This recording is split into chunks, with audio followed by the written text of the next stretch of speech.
Hello and welcome to the Hellish Hall of Mirrors. And my name's Catherine Cavendish. There are 6 of us here. We're all female writers. We're all flame tree authors. We're all writing fiction without frontiers, but we're all very, very different. And we're going to be, hopefully over the next 45 minutes or so, exploring some fresh, new perspectives for the diverse range of fiction that we write that all comes under this sort of general heading of horror and mystery and fantasy as well. So you may not know us all. We don't know each other terribly well in some cases. So I'll just have a few introductions. First of all, I'll just kick the ball off. As I said, my name's Catherine Cavendish. I'm known as Cat.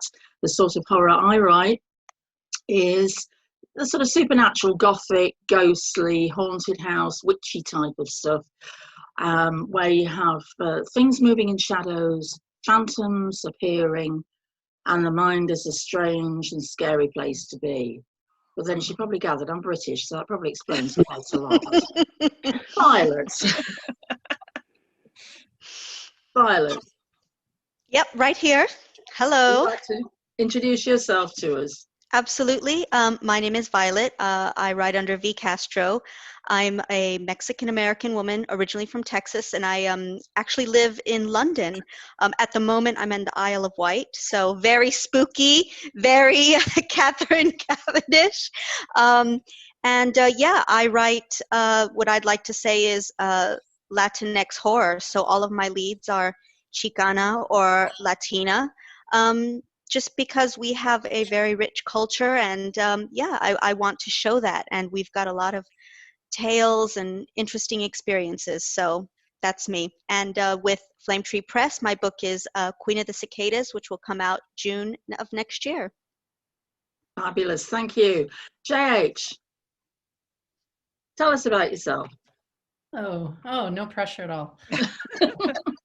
Well, my name is Moncrieff. I'm Canadian, as you can probably hear as well. I don't know. Apparently we say "aboot," I've been told. I write all sorts of dark fiction, mystery, suspense, some horror. I tend to always work with ghosts. Ghosts tend to always crop up in my books, whether I want them to or not. So that's something I have in common with Kat. I do travel the world to the most haunted places in the world to write my books. So whenever you see a haunted location in my books, I have actually been there and braved it. That's probably the most interesting thing about my work, I'd say, is I'm crazy enough to go in the haunted house. Thank you. Melissa. Hi, I'm Melissa Prusi. I'm the co-author of Stoker's Wild and Stoker's Wild West. Both of them feature Bram Stoker and Oscar Wilde hunting vampires and werewolves and other kinds of creatures. Stoker's Wild made the preliminary ballot for the best first novel for the Bram Stoker Awards from the Horror Writers Association last year. And both books were longlisted for the Guardian's Not the Booker Prize, which was kind of fun. Fabulous. Trisha. There we are. Okay. I'm PD Cacek. Prematurely decomposed is what the PD stands for. Trish normally. I write a lot of horror, a lot of dark fiction. Most of my work is very dark, as I've been told. My Flame Tree book last year was Second Lives, which my editor claims is more Twilight Zone-esque. And the new book that's going to come out soon, it's called Second Chances. It's not a sequel, it's a follow-up set in the same world. For my background a little bit, I do a lot of paranormal investigation. I grew up in a house that was haunted and actually spoke to the thing in the basement until I became mature, And I am a professional banshee, and I apologize for the Irish accent, but yes, I do get paid to scream. So if anybody wants me to come to scream with them, just let me know. Certainly will. Faye. Hi, I don't even know how to follow that up, but I'm Faye Snowden, and I write all kinds of fiction as well. Right now, I don't write horror. I write very dark, kind of Southern Gothic fiction. My book, A Killing Fire, is about a homicide detective, Raven Burns, whose dead father kind of rides around in her head with her. And he was a notorious serial killer, so that's what I do. And then I am exploring more dark fiction and short stories. I love writing short stories, and I'm trying to up my short story game. So fabulous. Okay, folks, so thank you very much for that. You know who we all are. We'll move on to our first topic for today. And Trish, I'm going to ask you to start the ball rolling when I've read the question. If you could be first to attack this one. And the question is, since you started out, what do you think has changed in your genre of writing? I think it's a lot more open now. When I started out, and I hate to say, you know, my lovely gray locks will probably tell you I'm just a tad over the, you know, hill, falling downwards. When I started out as a horror writer, there weren't that many women horror writers. There were vampire writers who were women and going, you know, vampire is horror. But no, it's vampire fiction. I've had that argument a few times. So I did have to use my initials to do, you know, to get in the door. And I was a short story author. But now, right now, which is really great, we want women writers.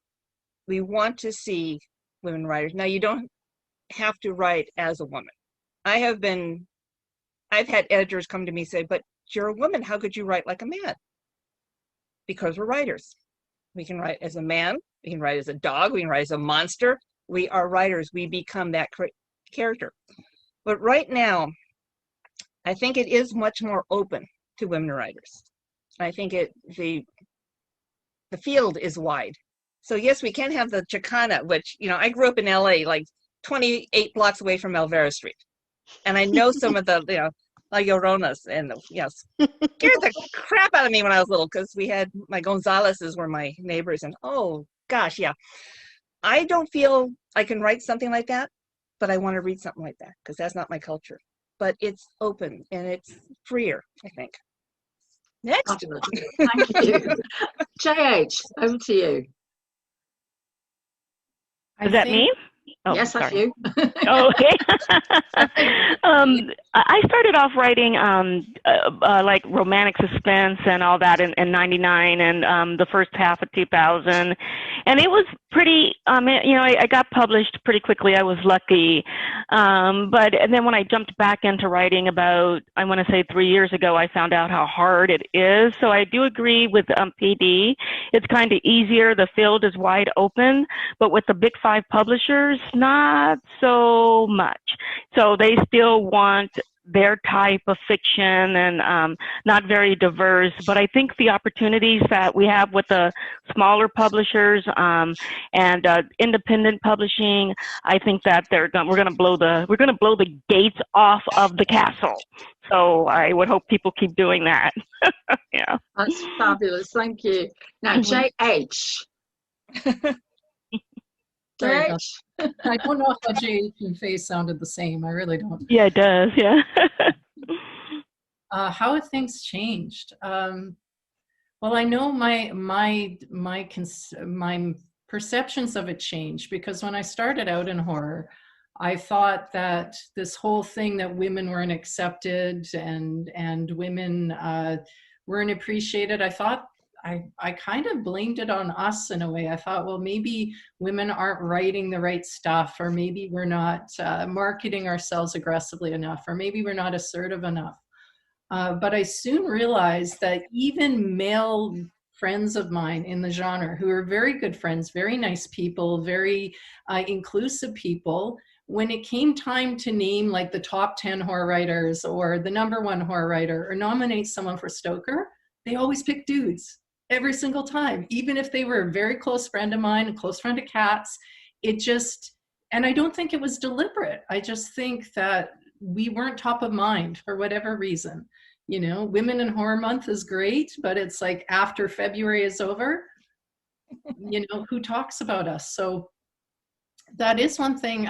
My perception changed, because in the beginning I thought, well, maybe there's just not a lot of female horror writers, or maybe it's our fault for not putting ourselves out there assertively enough. But then I realized, no, there's a real, and I think there still is a real block with remembering that we exist.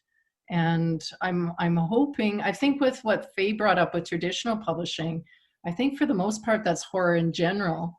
I've been told by my agent that we're going to market me as a suspense and thriller writer, with my horror in there, right? Gone Girl, that's a horror story, marketed as a thriller, because that's seen as more marketable, male or female, unless you're Stephen King. But that's been my experience, is that I thought it was us. So I thought it was our fault. And then I realized, oh, no, it's actually a wall there. There's actually a reason for all this talk about women in horror and Women in Horror Month. Yeah. Okay, thank you. No problem. Thank you. Melissa. Well, I'm still a relative newbie when it comes to being published, so I'll kind of come at it, I think, from a reader's perspective. I think readers are much more open to reading a variety of voices now, and they want more stories that are less about the typical white man fighting a monster. They want to hear something from another culture, from another perspective. I think that there's plenty of room for everybody now, and I think it's going to only continue to get better. Great. And Violet. Yeah, so again, I'm relatively new.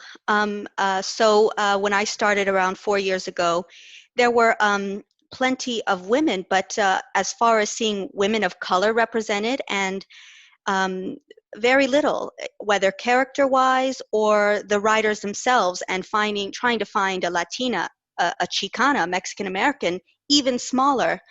So, one of the first novellas I published with Unnerving is called Hairspray and Switchblades. And, again, because culturally, I wouldn't turn into a werewolf. I'd turn into a jaguar, because those animals are sacred to my ancestors, the Aztecs. So that's what I wanted to write it about. I wanted to go into that mythology. And so seeing more women of color writing their stories, going into their ancestry, I think that is slowly changing. And I love seeing that. And people are, I think someone else mentioned that, are hungry to see different cultures represented, and also see the, LGBTQIA writers represented as well. So having queer characters written by queer writers, I think that's also making some headway. And it's important, because readers, they're not just one reader. Readers come from everywhere. So, it's good to see that represented. So that's what I am excited about. And, more of that, definitely. Yeah. I think I would echo all your views there, because I think this is something that is extremely exciting. And it's a very exciting time to be writing in our genre now, because we do have such a diversity. And I think the thing is, with horror, there's more room for diversity within the horror genre, perhaps, than there is in quite a number of others. I don't want to start going down the romance or whatever, but I think, it just seems to lend itself. In the good old days when we could go to conventions and meet people, actually meet people and say hello, face to face, it was just great to look around a room in Liverpool, for example, which is not very far from where I live here. You go to Liverpool horror conventions there, and you have a room full of people of such diversity. I couldn't imagine any other genre having quite such a diverse fan base, if you like. And I think that is something also that's changed. I think another thing, just to wrap this particular one up, that I feel is changed, is that horror has become more accepted. It's become more okay to read horror, and to actually say, yeah, I'm reading a horror story.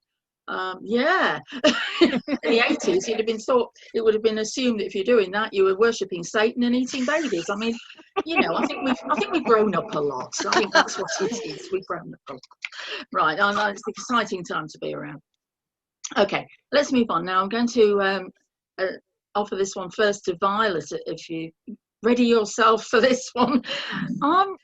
Women writers breaking new ground for the first time now, or have they always done so?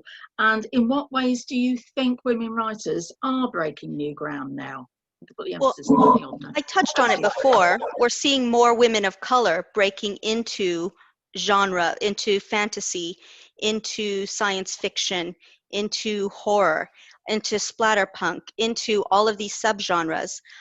One, because we have the indie market just opening their doors and saying, hey, we're having more queer writers having queer stories, and publishers are saying, yes, this is okay. We have some amazing trans writers in the indie horror community, like Haley Piper and Larissa Glasser. And I think that is fantastic. So seeing that, I think that's really where we're seeing a lot of movement. But again, just, women in general, it being more acceptable, like, oh, hey, I know that writer and she has these books and short stories, seeing more female-led anthologies, because, in the past, you pick up an anthology and it was all men. Mm-hmm. Or you'd have like 2 women and like 25 men. Mm-hmm. So seeing that you're having anthologies that are dedicated to just women of color. There's one coming out called Slay that looks amazing. Linda Addison is someone in the horror community that I am just like, I met her for the first time last year, and I was kind of shaking because I love her so much. But again, seeing these anthologies with all women, it's just great. And I think that's a big push for that is, something I welcome, and I hope other people do as well. And the more we see it, the more it's normalized, and the more men will accept that. So. No, great points. Melissa? Well, I think, going back to Mary Shelley, women have always at least dipped their feet into the horror genre. And then you come up through somebody like Shirley Jackson, whose work was so shocking to people when that first came out, and, was willing to kind of get her freak on in a way that even male writers were not going. So it's nice to see that those are going to be, you have fewer of those sort of standalone titans of the field. There's going to be just a lot more women. It's going to be a lot less unusual to have somebody like a Shirley Jackson or a Mary Shelley writing. So I think that women have always been groundbreakers, but it's, the ground is well broken, and we just need to keep busting it up. Excellent. JH. Oh, this is a tough one to go third on. It's all right, you wait till you go first.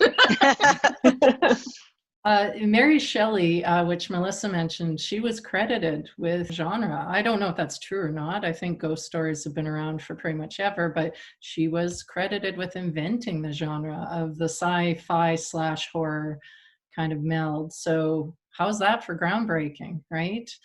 Anne Rice, she brought vampires back in a big way after Dracula. There was a slowdown and vampires weren't cool anymore. She changed that, and I'm sure she had publishers tell her that a vampire story wouldn't fly.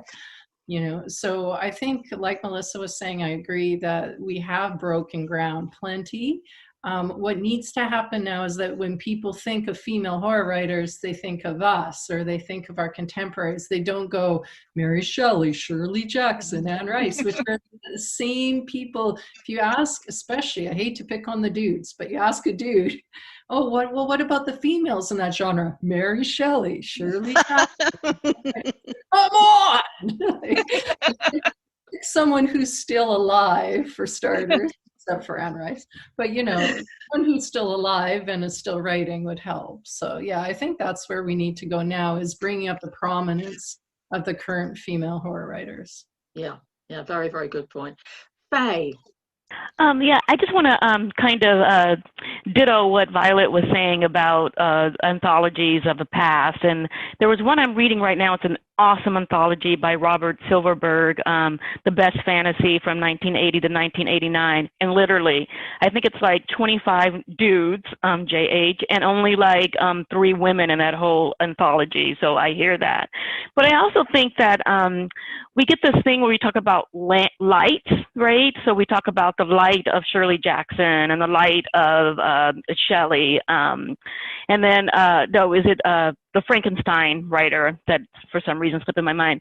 But those are just light, but there's not, so there's a lot of depth, but there's no breadth right now. So it's just like a few women here and there that we can speak to.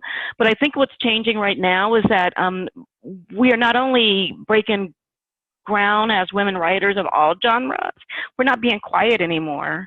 So we're saying, hey, we have these great 2 or 3 writers from the past that we can talk about, but I want to talk about what this group of writers, very talented writers, are doing. Okay, you gave us, I don't want to say you gave us, but in a way, you gave us Shelley, the Frankenstein, I think it's Shelley, right? Why am I blanking? I always think of Percy Bysshe, her husband or whatever. But you're bringing, you got Shelley, you gave us Jackson, but no more. You're not going to give us anything we're going to take. And so that's what I think that we need to start thinking about now.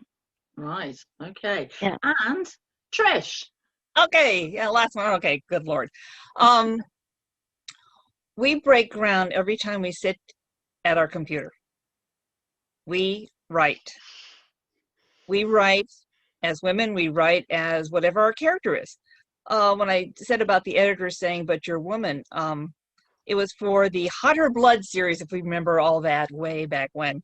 And I wrote a story about a GI from Vietnam who was haunted by the ghost of a woman he killed. That is when the editor called me and said, may I speak to PD Cacek, please? And I said, speaking. There was a very long pause. But you're a woman. Yeah. But were you in Vietnam? No. Then how? I'm a writer. I do research. I sat down and I listened to guys who were there. Doesn't matter, but back then it mattered quite a bit. But now, yeah, we're not going to be quiet. We're never quiet. And just remember, if Mama gets mad, Mama gets mad. So some of the big guys who said, well, women just can't. At that point, I kind of go, excuse me, women just can't fill in the blank. We can't what? We can't be as gross as guys. We probably don't choose to because, please, we can do. But most publishers, the big guys especially, will go, well, tradition. Yes, tradition. Let's go back to tradition. Who was the first person to read you your bedtime stories? Generally, Mom. My kids wouldn't let me read after a bit because I would scare them. So, yes, we look them eyeball to eyeball and go, why can't you read my work? Yeah, I think Chelsea Quinn Yarbo, years and years ago when I was, just a wee thing with dark hair, said to me, never apologize for being a woman writer. You're a woman, you're a writer. Well, let's just say you're a writer, period. Yeah. But right now we have to go, don't you dare, just read. And the more women anthologies, you will get a lot of pushback from guys going, well, I don't want to read women. They can't, whatever they think. We have to change their mind. And we do that by writing. So right on, guys or gals, come on. Oh yeah, it just made. I made a few notes that you might imagine before I came on because I said I was going to moderate, and you've just covered just about everything I was going to say if you hadn't said it already. So thank you for that. I would just to sort of round this one off before we move on to the next. Is simply to say that, yeah, one of the main things is that we no longer do have to say, yeah, I write, but I write nice little pink fluffy bunnies and unicorns and things. we are unapologetic and we're out there, and I think that is such a major force. But yes, women have always broken new ground. My favourite, some of my favourite source material, or if you like, comes from the Brontes, because I happened to grow up not far from where they lived. Not at the same time, I hasten to add. I just want to make that clear, just, you know, because it's come out of a bottle, you know. But you think of the Bronte sisters, Currer, Ellis and Acton Bell, that's what they were, who they were originally published as, because no one was going to publish Jane Eyre by Charlotte. No one was going to publish Wuthering Heights by Emily. You know, it just wasn't ever going to happen. Perhaps we think that was consigned to the 19th century. And yet, again, final point, let's not forget Joanne Rowling. I know she's had some bad publicity work. I don't want to go down that road at the moment. But it's a story that is well documented, that when Harry Potter was first accepted eventually, the publisher said, you know, boys are going to want to read this as well. Yes, that's good news, isn't it? Yes. Yes, but you said they won't read a book written by a woman, so we'd rather you didn't call yourself Joanne Rowling. And that's how she became J.K. Rowling. At least you didn't have to change your name to George Eliot from Mary Ann Evans. That's something. So we had come some way. Anyway, that's a whole other story. Okay, thank you for that. Now I'm going to move on to the next one, which I'm going to ask Melissa to go first on with this one. You all get a chance to go first. It's Melissa's turn this time.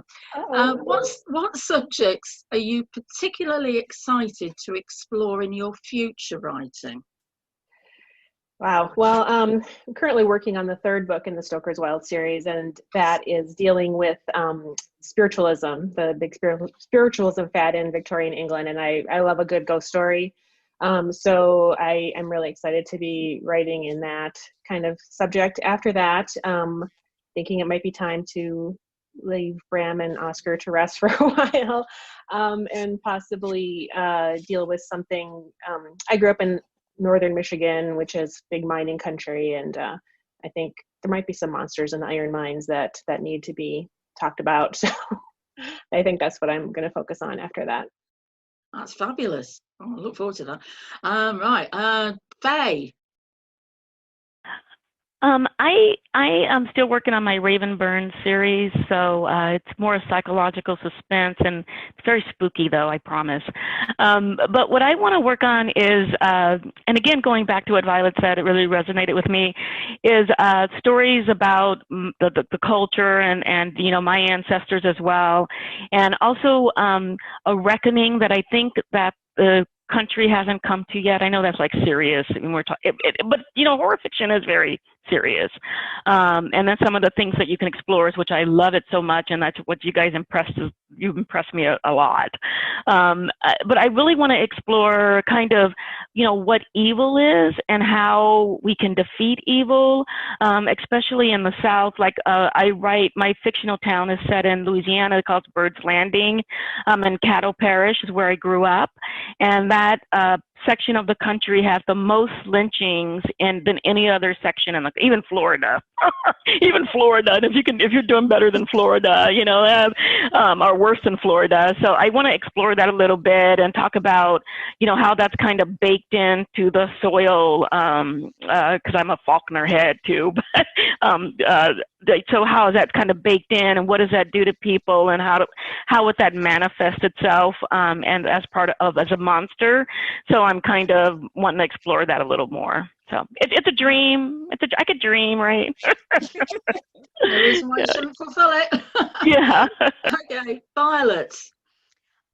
Yeah. So I've finished I have a science fiction novel I finished. I'm working on a splatterpunk novel, maybe a novella. I haven't decided yet. But again, you know, saying, oh, women can't write that. Women can't. And this novel really, it goes for literally the jugular. Lots of torn flesh, lots of blood. But going to what Faye just said, actually, about a reckoning, the book Queen of the Cicadas that Flame Tree Press is publishing next year. You know, it is about a Mexican woman, a farm worker, because farm work in the U.S. has has a lot of blood. And even today, the farm workers working in California through the pandemic and fires, you know, she's murdered. And what does that do, you know, to the future generations and the land and vengeance and curses and generational trauma? So exploring that through the Mexican belief, you know, my ancestors with our deities, you know, outside the Judeo-Christian kind of world that was forced upon my ancestors. So exploring that more and kind of going back to those roots is something that I find so exciting, and I just keep going through. So yeah, that's definitely. I look forward to that as well. I'm delighted to say I've read something by all of you. JH and I go back a long way, so I've read all their books. But I've now read something from all of you, and it's just amazing writing coming from all of you. And I look forward to all these different directions. And if I can now move on to Trish. Oh, what am I going to do? I just woke up. Yeah. A while back, JCPenney's went out of business, the one I usually go to, and they were selling stuff. And let me preface this by saying I do not like dolls. I never liked dolls. They would give me Barbie dolls. I would put them under my dad's tires. They would roll and she'd become, you know, converted. And it's like, ugh. Do not like dolls. Do not like baby dolls, especially.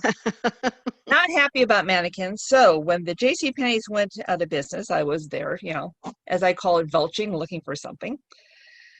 And I came home. I don't know if you can actually see him behind me. Let me just hold this up for a minute. You see that little mannequin? I don't know if you see him right there. Yeah. His name's Sebastian. Yes, I'm writing a novel about Sebastian.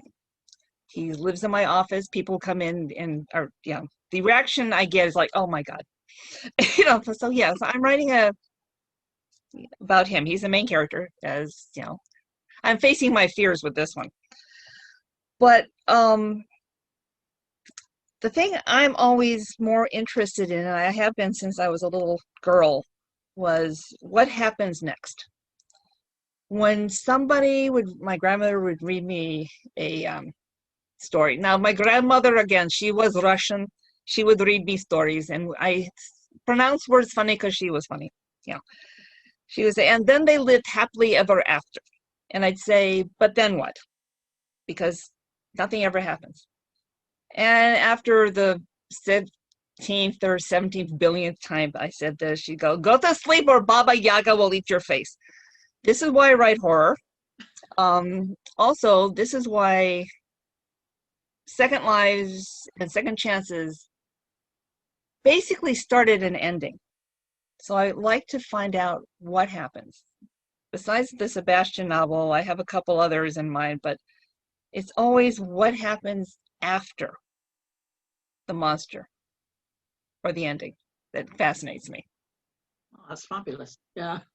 Oh, right. We're in for some great books and coming up in the future, you know. So JH. I'm actually really excited about what's coming up for me. I never thought I would go there. Aside from Cat's books, witches have never been my thing. I was never interested in them. But I have a friend who's a witch who changed my perceptions of what a witch actually is. And I did an interview with her for my blog.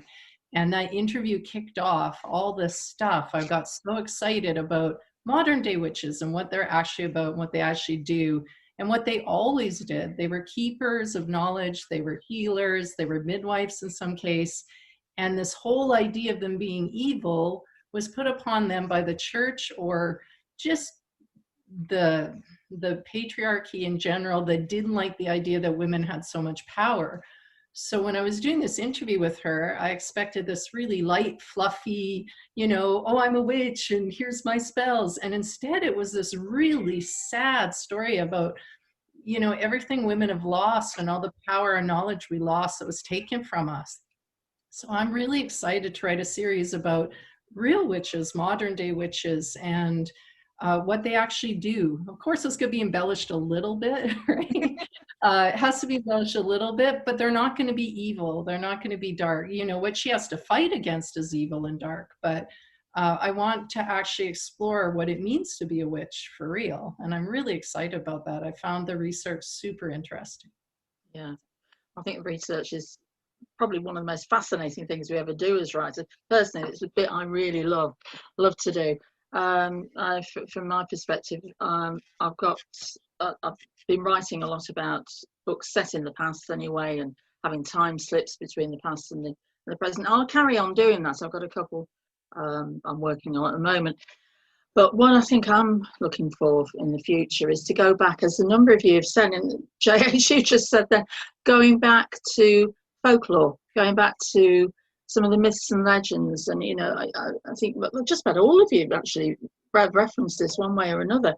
In the UK, we've got such a wealth of myths and legends. We've been invaded a few times, you know, so we've sort of picked up Icelandic, and we've picked up Viking and Norse, and we've got Celtic, and we've got Anglo-Saxon, and all sorts of wonderful traditions, and all these stories passed down from generation to generation, nothing written down for centuries, and a whole wealth of wonderful folklore sitting out there.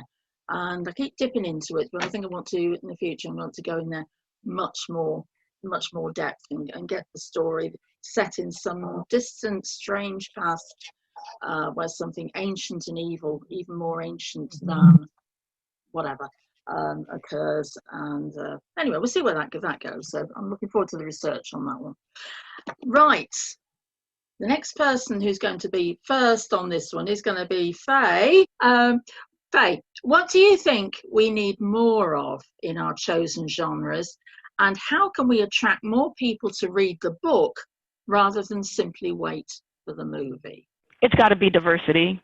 To me, it's got to be diversity. It's got to be women. It's got to be, you know, just a lot of diversity. Because that's the way, and then, you know, I'm an English major, and, you know, and part of what you learn as you know, that cultures who don't have any stories and they're not documented or handed down to some oral tradition, are like cultures who almost have their existence erased. So we need as many diverse stories out there as possible that will allow us to walk in each other's shoes, if only for 365 pages. But, you know, that's what we need. And then about reading the books before the movie, and I will not see a movie before I read the book. And sometimes I refuse to, if it's, you know, the director and the actors, I'm not going to even mess up that book with that movie. Just how do we get them is just, I don't know. I'm gonna punt that one, because with our attention span nowadays, you know, it's like everybody's waiting for the cliff notes. You know, you got Twitter, you're competing with Facebook, you're competing. I think that we need to change the way we write stories, and I'm guilty of this. You know, I like the flowery language. I like the descriptions. But you know, a book that somebody wrote a couple hundred years ago is not going to be a book that sells today. So I think that we have to kind of get into that mindset that people are not going to want to know how the leaves were flaming on the tree and the flame tree and all that stuff. They just want to go, what is happening, and is it interesting? And can I walk in someone else's shoes? Can I get into the story? So I think that's one way we can do it, is kind of think about how we really write. And the other way, just tell them the movies suck. The movie's going to suck. You need to read the book first. Yeah, exactly. Thank you, that's the only thing I can think. I'm sorry. Moving on. Thank you. Okay, J.H. I was hoping I'd get skipped for this one. This is a really tough question. Well, I agree. We definitely need more diversity, always, in all things. We definitely need that. But trying to think of something to add to that. I'd like to see more acceptance of all the books that are called something else but are really horror actually be acknowledged as horror. Ooh. So when people say, "Oh, I don't read horror," and I go, "Did you read Gone Girl?" and they go, "Well, yeah." I'm like, "Well, that's horror. Did you read the end of that book? That's like full on horror. Nothing happy at the end of that book." So I think think horror needs to not be such a dirty word anymore. I think, and the indie presses are doing great with that, but I think the big presses too have to stop treating horror like it's some ugly stepchild or something, right? I think that would really help. As far as getting people to read the book rather than see the movie, it'd be great if more books were marketed like movies. You know, we're already a little bit of the celebrity author, right? Which has downfalls. But, you know, if authors are personalities and they're put forward like actors are, you know, interesting people that you get to know and you get a connection with, that really helps. And just, you know, the video trailers, spicing it up, doing vlogs, doing YouTube presentations, things to like make it more visual, to lure people in who maybe, I think diehard readers are always going to read. It's getting to the people who think reading isn't cool or reading's boring or reading something smart people do in a negative way. I think it's reaching them, and we can do that by marketing books more like we market movies. Yeah, just thanks. Thank you for that. Right, Violet.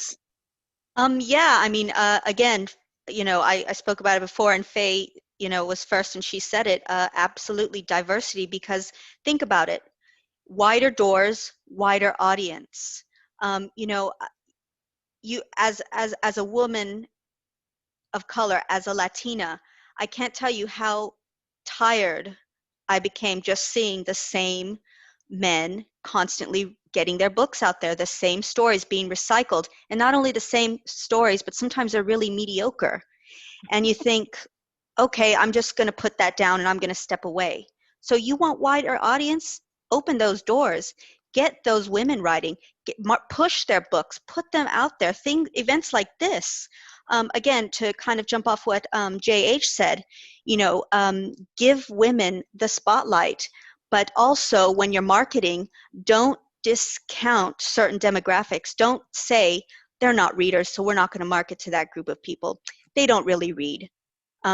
No, if you show someone, we care about your culture, we care about where you come from, we know your neighborhood exists, people are going to look and say, hey, I want to read that because, you know, I grew up in a very Chicano and immigrant neighborhood. Every single person in my family and my cousins, everybody I know, they like horror, okay? Latinos like horror.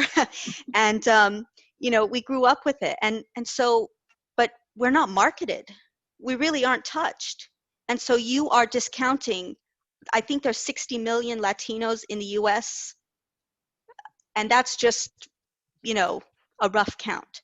So don't tell me there's not, you know, a market there. So yeah, I think definitely we need to just say, you know, we're gonna acknowledge you, and we're gonna share your stories, and I think that's how you're gonna get wider audiences. But you got to put the work, you got to put the effort, and I think publishing Big Five can be lazy in that way. Yeah, I tend to agree with that. Melissa. Well, I think it'd be really simple. All we have to do is change the entire mindset of the whole critical establishment. No problem. No problem. I mean, we couldn't even get our local newspapers to review our books when they came out. You know, they're just not interested in horror and genre fiction, or they think their readers aren't. And I would love to see more acceptance of our genre in mainstream publications, and just getting the word out and attracting new readers that way. Yeah, fair point. Very fair point, that. Trish. Well, we're of a certain generation, I think, that we've gone through, is horror dead? Every few years, is horror dead? How can we bring horror back? It's never gone away. It's never died. It's always been there. I've said this at a number of conventions and a number of panels. Horror is an emotion. It's that little creak at the back of your neck. You know, it's that little shudder. It doesn't have to be monsters. It doesn't have to be blood, guts. It's the sensation. It's the feeling. But yeah, horror has become a bad and dirty word. And we have a local bookstore in town, finally. And they don't put up genres. So you better know the author. Because, or you go into, you look for your favorite horror author, and you better know that name, because there are no horror sections anymore. There are fantasy, or, science fiction, or speculative fiction. But no, horror is an emotion. Horror is a genre. Let's just, first of all, put that out there going, yes, let's accept it. Let's all wear our little badges. To get it more accepted, especially for women writers, not only throw open the door, but shine that light, shine that mirror, hold it up to people going, why don't you like horror? Look at it. Look at it. Look at yourself. Look at what you are missing. Look at the shadows behind you.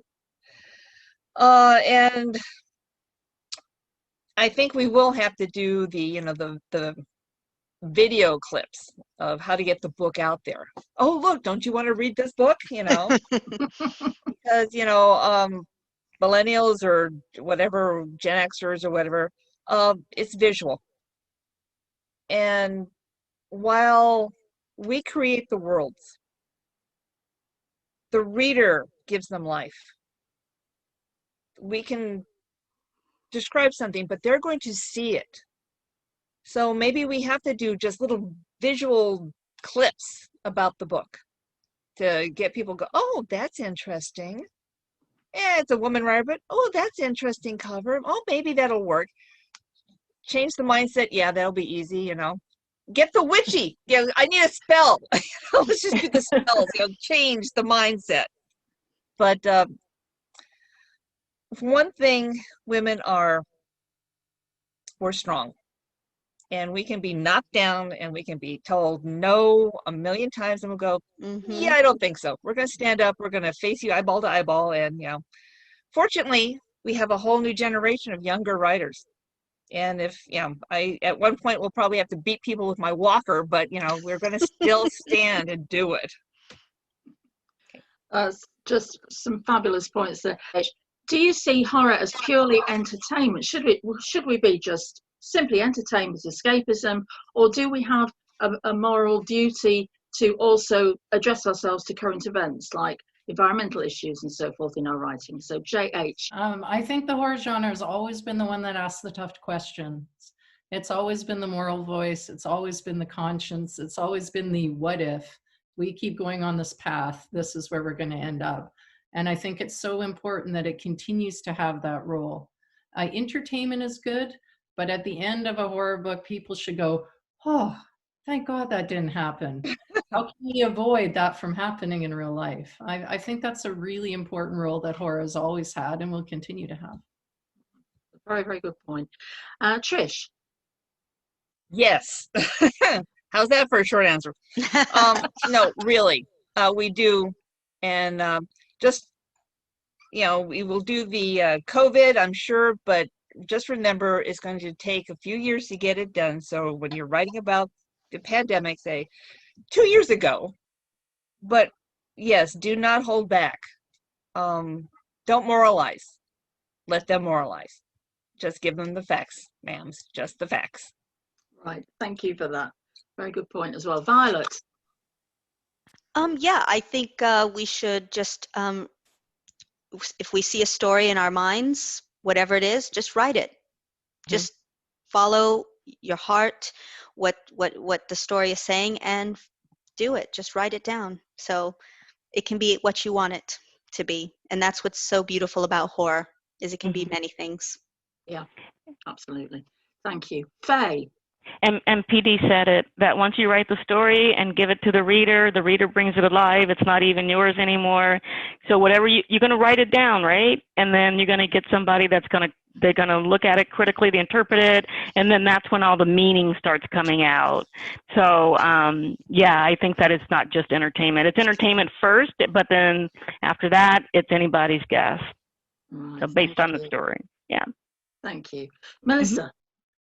Yeah, everybody said it well, but I think the thing with horror is you can't help but make it have a moral viewpoint or have a message, if you will. Even if you're writing about something that scares you, there's a reason why that scares you. It's something that you think is dangerous that you see in the world on some level. I think Faye was talking earlier about the nature of evil, and I that to me, what you think is evil says a lot about how you view the world. Yeah, thank you. Yeah, all very, very good points. So it's just, you've said it all. You've said it all, folks. Well, absolutely fabulous. Finally, has anybody got, this is just throw out to everybody, just again, very, very briefly. What's the strangest or funniest reaction you've had when you've told somebody what you write? Anybody got any stories you want to share? I got one. Right, Trish, go for it. I was going to a horror convention in Las Vegas, and on the plane, I said, "Oh, I write horror," and I got the, "Oh, I don't read horror, I read Stephen King." I went, great. So I was all ready for the, you know, I'm just not even going to talk to anybody. But got in the cab, and the hotel was a few miles away. And, you know, I was young and cute at that point with dark hair. And so the cabbie was a, you know, middle-aged guy. So he was friendly. He was starting to talk and say, "Oh, well, you know, what do you do?" And I said, "Well, you know, I'm a writer, and there's a horror convention in town, and I'm going to be, you know, I'm a horror writer. I'm going to be there." Apparently, I pronounced the word horror wrong, because he goes, "You guys have a convention and you're writers?" And I went, "No, horror. I write scary stories." And 3 miles to the hotel, I was explaining what a scary story was, and then I gave, you know, when I left, I gave him a big tip because he looked so disappointed. Poor man. Yeah. Oh, thank you. Any other stories anyone wants to share? I think everybody is just kind of like, "Oh, that's nice." Mhm. I don't read Right. horror. Yeah. But I also write erotic horror, so then I get an even more like, "Oh, what are you writing about?" Okay, would I know any of it? Probably not. But yeah, you just get the like, "That's nice," glazed look. They might Yeah, scooch. no, I've definitely had that. One thing that happened to me was a bit scary a couple of years ago. As a part of a routine, I had to go for a mammogram, just a routine one, you know, preventative rather than anything else. So I turn up, and the specialist nurse is positioning rather delicate parts of my anatomy into something which those of you who've had it will know what it's like. You kind of learn what a waffle must feel like just before it goes into it. And she's just manoeuvring, and she's taking my mind off it, and she's saying, "Oh, you're a writer?" "Yes." "What do you write?" "Romantic fiction, children's fiction." I went, "Oh no, horror." Why did I pick that moment to say, you know, when you just say something and you just think, this was not the time to... Well, thank goodness she was a professional, and she was very experienced, and she contained herself.